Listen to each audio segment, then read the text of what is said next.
Bismillahirrahmanirrahim. Assalamualaikum warahmatullahi wabarakatuh. Alhamdulillahirabbil alamin wa bihi nasta'inu ala umuri dunya waddin. Wassalatu wassalamu ala asyrofil anbiya wal mursalin sayyidina Muhammadin wa ala alihi washabihi ajmain. Amma ba'du. Qala rabbi shrah li sadri wa yassir li amri wahlul 'uqdatam min lisani yafqahu qawli. Qala a'udzu bika min hamazati syayatin wa a'udzu bika rabbi ayahdurun. Subhanaka la ilma lana illa ma 'allamtana innaka antal alimul hakim. Eh Baik para pemirsa channel YouTube sekalian, bertemu lagi di channel saya ya. Kali ini kita akan membaca buku dari karya Martin Martin Lings ya, seorang orientalis kalau saya tidak salah, tapi sudah masuk Islam ya.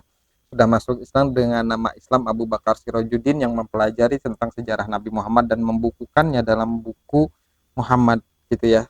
Nah, ini buku beliau. Oke, di video sebelumnya kita sudah membahas tentang bagaimana sosok Nabi Muhammad sebelum diangkat menjadi nabi dalam beberapa video pendek dan satu video panjang kemarin. Termasuk ketika Nabi dipercaya oleh kaumnya untuk menyelesaikan satu permasalahan. Salah satunya adalah ketika ada perselisihan di antara masyarakat Arab waktu itu, siapa yang berhak mengembalikan Hajar Aswad ke tempatnya ketika dilakukan pemugaran Ka'bah. Nah, kemudian Nabi Muhammad SAW menjadi sangat dipercaya ya, semakin dipercaya karena sebelumnya sudah semua orang sudah percaya dengan beliau, sehingga beliau mendapatkan gelar Al-Amin atau orang yang dipercaya.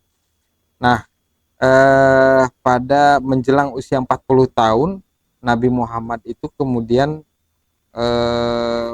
mengalami mimpi yang sangat sering gitu ya, sering bermimpi, dan ini menjadi salah satu tanda kenabiannya ya, kenabian Nabi Muhammad SAW, karena saya pernah membaca di satu buku itu mimpi itu adalah 1/60 kalau tidak salah dari tanda kenabian, dan Nabi Muhammad beberapa kali mengalami tanda-tanda lahiriah berupa mimpi itu sebelum akhirnya beliau mendapatkan wahyu. Nah, ketika beliau semakin sering mendapatkan mimpi, beliau melakukan tahanus atau menyendiri. Sebenarnya tahanus ini sendiri adalah satu kegiatan yang sering dilakukan oleh masyarakat Arab ya, termasuk Nabi Muhammad. Nah, sebelumnya pun sering menyendiri ya. Nah, cuman pada kali ini ya, tahanus kali ini ya, yang selalu dilakukan di Gua Hiro, di Bukit Hiro, ini berbeda karena kemudian beliau mendapatkan wahyu pertama sebagai Rasul. Tahanus ini dilakukan di bulan Ramadan. Saat itu Nabi Muhammad membawa perbekalannya seperti biasa. Di buku yang lain ya, yang jadi saya membaca beberapa buku tentang sejarah Nabi Muhammad ini. Di buku yang lain dijelaskan bahwa kegiatan Nabi Muhammad ketika bertahanus di Gua Hiro ya, selain menyendiri tentunya dari keramaian masyarakat Arab waktu itu, juga memperhatikan ayat-ayat kauniyah. Ayat-ayat kauniyah adalah ayat yang atau tanda daripada ciptaan Allah gitu. Artinya contohnya gitu ya, misalkan tumbuhan atau misalkan matahari, bulan, bintang, semua ciptaan Allah adalah ayat-ayat kauniyah, dan Nabi Muhammad itu memperhatikan itu gitu ya, dan merenungkan itu, sehingga pada satu malam beliau mendengar seseorang yang menyapa dengan kalimat Assalamualaikum ya Rasulullah gitu ya. Kemudian beliau berbalik badan, tidak menemukan siapapun ya. Terus beliau tetap mencari gitu ya, apakah kata itu berasal dari batu, dari pohon, atau dari apapun, tapi tidak ada seseorang pun yang mengucapkan kalimat itu, atau seorang yang beliau temukan yang mengucapkan kalimat itu. Kemudian setelah itu malaikat malaikat Jibril tentunya yang menyampaikan wahyu, berkata kepada Nabi Muhammad, "Iqra," atau bacalah. Kemudian Nabi Muhammad menjawab, "Ma'ana biqori," saya tidak dapat membaca. Kemudian malaikat Jibril meminta lagi, "Bacalah." Nabi Muhammad menjawab lagi, "Aku tidak dapat membaca," sampai 3 kali. Setelah itu Nabi Muhammad dipeluk oleh sosok tersebut, ya, oleh malaikat Jibril, sampai di sini disebutkan bahwa Nabi Muhammad bercerita, "Ia mendekapku lagi hingga aku pun merasa tersesat. Ia melepaskanku dan berkata, 'Bacalah.'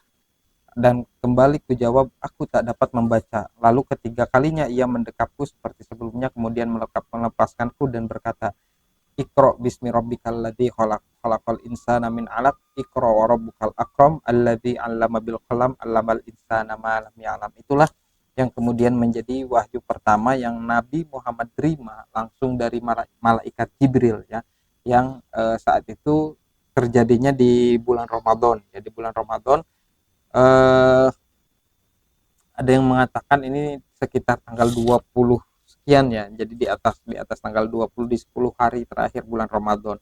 Kemudian Nabi Muhammad setelah mendengarkan kalimat dari malaikat Jibril itu mengikutinya, ya, membaca ulang Iqra bismi rabbikal ladzi khalaq sampai selesai. Kemudian beliau masih merasa takut dengan kejadian tersebut, sehingga kemudian beliau pulang, ya, pulang dari Gua Hiro itu. Ketika beliau turun dari tebing, dari gua atau dari bukit itu, dari bukit Hiro, beliau kemudian mendengar lagi sapaan dari arah langit, ya. Sapaannya, "Hai Muhammad, engkau utusan Allah dan aku Jibril." Kemudian Nabi Muhammad melihat ke arah langit, ya, tapi di sana kemudian terlihat malaikat Jibril yang masih dapat dikenalnya, namun sekarang jelas dalam rupa malaikat memenuhi cakrawala. Artinya setelah Nabi Muhammad mendapatkan wahyu yang pertama, beliau merasa ketakutan, gitu, karena beliau di sini dijelaskan, beliau merasa khawatir apakah itu eh, bukan malaikat, gitu. Beliau khawatir itu jin ataupun bagian dari kekhawatirannya, karena sempat ada satu, apa ya, bukan isu atau apalah, orang-orang yang tidak percaya kenabian Nabi Muhammad itu menganggap Nabi Muhammad gila, gitu ya, atau halusinasi dan lain sebagainya. Nah, beliau sebenarnya sudah khawatir terhadap hal itu, gitu, terhadap apa yang terjadi kepada dirinya. Kemudian malaikat Jibril memastikan lagi dengan memanggil beliau dari langit. Nah, setelah itu beliau pulang ke rumahnya, ya, ke rumahnya. Kemudian di sana langsung disambut oleh istrinya yang terheran-heran karena belum, tidak biasanya, gitu, pulang lebih cepat dari waktu tahanus yang biasa beliau lakukan. Kemudian Nabi Muhammad berkata kepada Siti Khadijah saat itu, "Selimutilah aku, selimutilah aku." Nabi Muhammad menggigil hebat, gitu, karena rasa takut yang benar-benar dia alami. Kemudian Siti Khadijah tanpa banyak tanya, tanpa ragu lagi, kemudian menyelimuti suaminya tersebut. Setelah itu Siti Khadijah menceritakan apa yang didengarnya, ya. Jadi setelah diselimuti, Nabi Muhammad bercerita kepada Siti Khadijah tentang apa yang dialami saat itu di Gua Hiro. Siti Khadijah tidak menolak hal tersebut, kemudian tidak menganggap aneh suaminya. Beliau menerima cerita suaminya, kemudian membawanya ke Warokoh. Warokoh adalah paman dari Siti Khadijah. Dia seorang ahlul kitab, gitu ya. Dia seorang kalau secara agama saat itu adalah agamanya Nasrani, tapi dia sangat paham dengan kitab-kitab yang diturunkan dari nabi-nabi sebelumnya. Nah, mendengar ucapan tersebut, mendengar cerita tersebut dari Siti Khadijah, Warokoh kemudian mengatakan, "Kudus, kudus, demi Tuhan yang menguasai jiwaku, yang mendatangi Muhammad adalah namus yang terbesar, yang dulu juga mendatangi Musa. Sungguh Muhammad adalah nabi bagi kaumnya, yakinkanlah dia." Jadi eh, Siti Khadijah mendapatkan penekanan, mendapatkan eh, istilahnya apa, kepastian gitulah dari pamannya tersebut bahwa Nabi Muhammad itu, bahwa suaminya adalah seorang nabi, dengan atau setelah menceritakan tanda-tanda yang dia lihat pada suaminya, pada Nabi Muhammad gitu, dengan menceritakan kejadian yang dialami oleh suaminya. Sayangnya Warokoh ini usianya sudah sangat tua saat itu, ya sudah sangat sangat tua ketika Nabi Muhammad mendapatkan wahyu pertama, sehingga ketika Nabi Muhammad dibawa kepada Warokoh atau dipertemukan dengan Warokoh, Warokoh berkata kepada Nabi, ceritakanlah kepadaku, wahai putra saudaraku, apa yang telah engkau lihat dan engkau dengar. Kemudian Nabi menceritakan kepadanya, dan orang tua itu kembali mengatakan apa yang telah ia sampaikan kepada Khadijah. Namun kali ini ia menambahkan. Jadi Warokoh mengatakan langsung kepada Nabi Muhammad bahwa engkau adalah nabi gitu. Karena yang mendatangimu adalah namus terbesar yang mendatangi Musa dan nabi-nabi sebelumnya.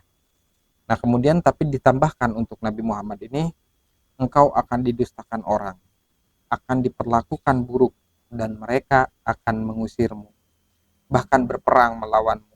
Seandainya aku masih hidup pada saat-saat itu, Allah tahu aku pasti akan membela kebenaran agamanya. Itu adalah menjadi pesan terakhir dari paman Khadijah, paman Siti Khadijah, Warokoh, kepada Nabi Muhammad sebelum Warokoh akhirnya nanti meninggal, dan Nabi Muhammad mendapatkan perintah untuk melakukan dakwah secara terang-terangan, kurang lebih seperti itu ya. Nanti kita lanjutkan lagi. Itu adalah kisah atau cerita bagaimana Nabi Muhammad pertama kali mendapatkan wahyu dan sekaligus diangkat oleh Allah sebagai nabi dan rasul di usianya yang ke-40. Oke, itu saja yang ingin saya sampaikan pada video kali ini. Semoga apa yang saya sampaikan bermanfaat. Kita ketemu lagi di video berikutnya. Wallahul muwaffiq ila aqwamit thoriq. Wassalamualaikum warahmatullahi wabarakatuh.